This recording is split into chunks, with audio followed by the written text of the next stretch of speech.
भाई अस्सलाम वालेकुम रहमतुल्लाहि व बरकातहू। यार आज खान बाबा 2 मेरे साथ होने वाला है। अब खान बाबा ये आज गेम बताने मेरा क्या हाल करेंगे। यहाँ खान बाबा अंता कोई बड़ा मसला है यार। ऐसे कर दो ये तो उठा के फेंक देंगे मुझे।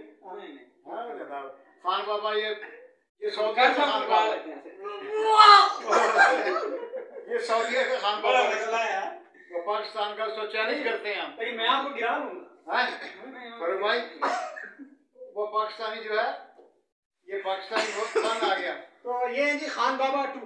जिस किसी को इनके साथ लड़ाई करनी है, झगड़ा करना है, सऊदी खान बाबा तो मुकाबला करना है तो आप हजरात आए। और वो जो खान बाबा पठान है ना, ये हमारे खान बाबा हैं।